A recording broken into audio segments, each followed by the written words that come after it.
شہری کہتے ہیں جانوروں کے ریٹس تو زیادہ ہیں لیکن چارہ بھی مہنگا مل رہا ہے. مزید جانتے ہیں نمائندہ K21 نیوز محمود احمد رضا سے جو اس وقت وہاں موجود ہیں. جی آگاہ کیجیے گا. جی بالکل، عید الاضحیٰ کی آمد مویشی منڈیوں میں جو رونقیں ہیں وہ عروج پر پہنچ چکی ہے.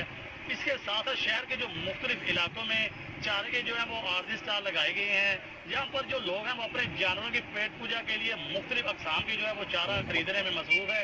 اس وقت میں ٹاؤن ہال چوک صاحبہ روڈ پر موجود ہوں جہاں پر خریداروں کا جو خاصا رش دیکھ رہا ہے. شہری جو ہے وہ اپنے خوبصورت جانوروں کے لیے جو ہے وہ سبز چارہ خرید رہے ہیں. گائے، بیل، بکرے اور دمبوں کی جو من پسند غذائیں ہیں ان میں سے جو چنے ہیں، کھل ہے، چوکر اور تازہ سبز چارہ وہ خریدنے میں مصروف ہے. اور جب شہریوں سے میری بات ہوئی تو شہریوں کا بھی یہی کہنا تھا کہ جانوروں کے جو ریٹ ہیں وہ تو پہلے سے ہی بہت زیادہ ہیں لیکن اس کے ساتھ ساتھ جو چارے کا جو ریٹ ہے وہ بھی بہت زیادہ ہے. لیکن کیا کریں، سلطہ ابراہیمی کو بھی ادا کرنا ہے. ہماری یہی کوشش ہے کہ قربانی کے جو جانور جیسے جو زیادہ سے زیادہ ان کی خدمت کر سکیں، ان کو چارہ کھلا سکیں اور جو ان کی جو من پسند غذائیں ہیں وہ انہیں کھلا سکیں.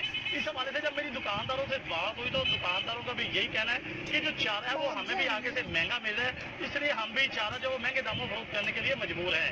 جی ٹھیک ہے، بہت شکریہ محمود احمد، آپ ہمیں اپڈیٹ کر رہے تھے. آگے بڑھیں گے اور آپ کو